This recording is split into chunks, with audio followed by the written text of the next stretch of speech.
中國經濟真的快撐不住了，不是情緒化的那種哎呀有點不太好，而是官方數據都憋不住了，真真切切地告訴所有人，再這樣下去會出事的那種不好。10月本來應該是中國製造業的金九銀十，可國家統計局冷不丁給全國潑了一大盆冰水，工業企業利潤同比暴跌 5.5%。注意，這不是連續下滑後的進一步惡化，而是把9月那 21.6% 的驚人增長直接反向打臉扇的啪啪響。9月那一跳還是2023年11月以來最猛的單月漲幅，結果10月來了個5個月最慘。你想象一下這畫面，前一個月拼了命衝高，像是終於翻上來了，結果下一個月整個人又滑回谷底，那種絕望就像救生艇剛看到，下一秒船翻了。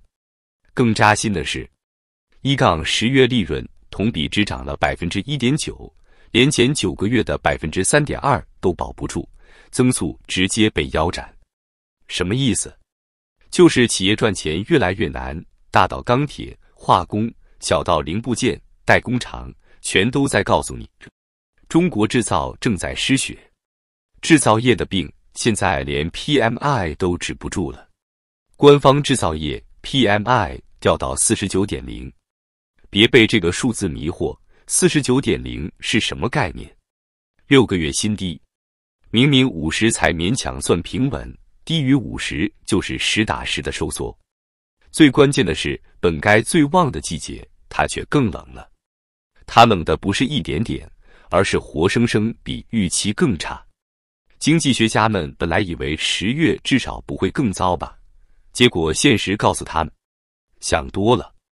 10月 CPI 同比終於轉正 0.2%， 表面上好像在說，放心，中國消費回來了，通縮威脅減弱了。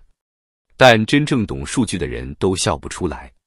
核心通脹 1.2% 中，有1/4跟中國本地消費一點關係都沒有，全是金價飆升拉上去的。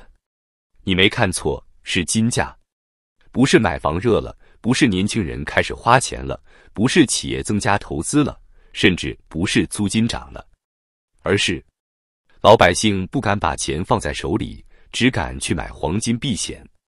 你想象一下，一個經濟體靠全球金價上漲來維持通脹數據的活人，這本身就是危機的信號。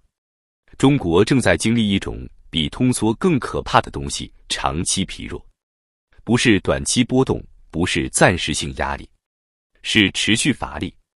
一個國家經濟最怕的不是爆炸式崩潰，而是慢慢死。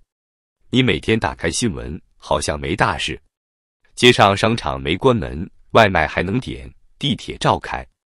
你以為一切正常，但企業利潤在掉， PMI 在掉，通脹結構在壞，消費信心在崩。這就像一個人從外表看還算健康，但血檢報告上寫滿了紅字，心臟、肝臟、免疫系統全都在報警。到底發生了什麼？為什麼利潤突然斷崖？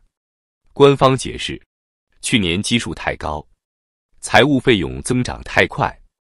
聽起來很專業，但對企業來說，這意味着貸款越來越貴，賣出去的貨越來越少，利潤被利息吃掉了。去年政府降息放流動性，的確救了一下數據。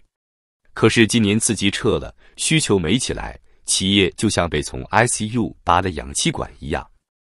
而因本來預計10月利潤會繼續穩健增長，因為鐵路、航運、航空航天外需很強，結果數據直接打臉。這說明一件事，外需救不了中國經濟了。鐵路能出口多少？船舶能拯救多少就業？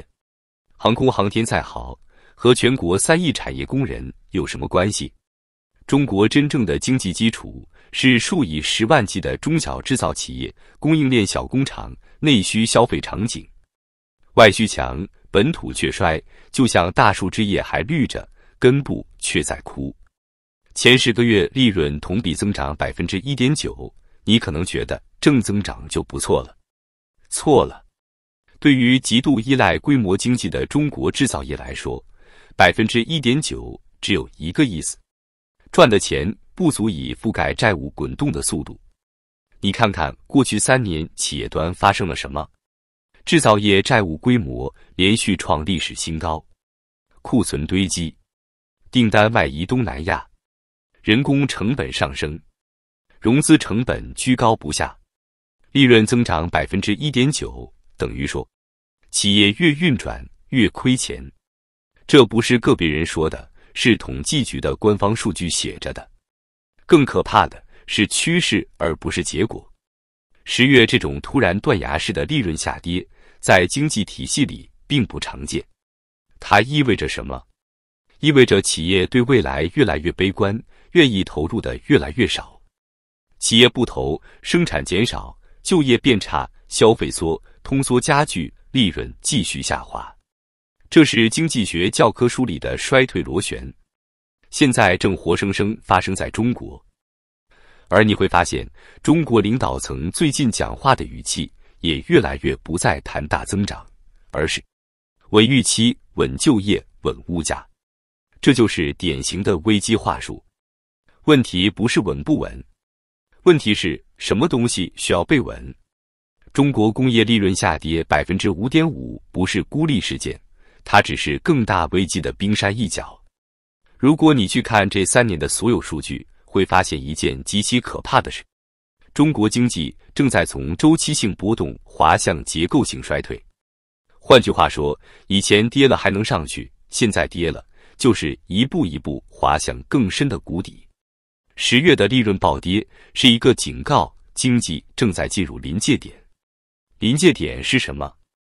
就是經濟到達一個階段，只靠小修小補已經就不動了。降息、放水、刺激促消費券，這些東西已經不再能夠讓企業逆轉。你會發現，中國過去靠政策拉一把就能爬起來的時代結束了。為什麼？因為企業不相信未來。10月利潤掉得最狠的幾個行業，包括化工、汽車零部件、鋼鐵、電子製造。這些行業以前是中國經濟的中流砥柱，現在反而是跌得最慘的。當支柱產業開始變冷，整個國家的經濟結構就會發生連鎖反應。你要理解一件事，在經濟學中，疲弱的正增長比直接衰退更糟，因為它說明企業沒有動力擴張，銀行不敢貸款，老百姓不敢花錢，政策刺激效果越來越弱。這就像一個人生病了，長期低燒，持續不退，不至於馬上倒下，但人體機能每天都在被消耗。現在中國經濟的狀態就是這種慢性衰退，不是暴雷，而是慢慢熬死。當一個國家的經濟持續低迷，最先消失的是中產階層。製造業利潤下滑，裁員和降薪，最先砍的是哪些人？就是月薪8000至2萬的中產。你會看到越來越多人開始放棄買房，不敢生孩子，不敢換工作，不敢消費大件，甚至不敢辭職休息。這種被困住的感受會隨着工業利潤下降不斷擴大。如果10月這5.5%的下降只是開始，那麼接下來中國會出現一波新貧困化浪潮，不是窮人變窮，而是大量原本勉強穩定的人開始下墜。你可能會發現，未來2年中國社會結構會發生非常巨大的變化。沒有哪一次經濟痛苦是沒有前兆的。10月數據只是一個開端，未來幾個月的數據會更真實地反映出企業倒閉潮、中小製造業退出、訂單外移、就業市場急速降溫、消費復甦乏力、城市租金繼續下滑、地方財政進一步惡化。如果你覺得今天很難，那只是因為未來還沒來。中國經濟問題的本質不是暫時，不是局部，不是周期性下滑，而是結構在斷裂，支撐點在坍塌，未來預期在蒸發。中國真正的經濟寒冬才剛剛開始。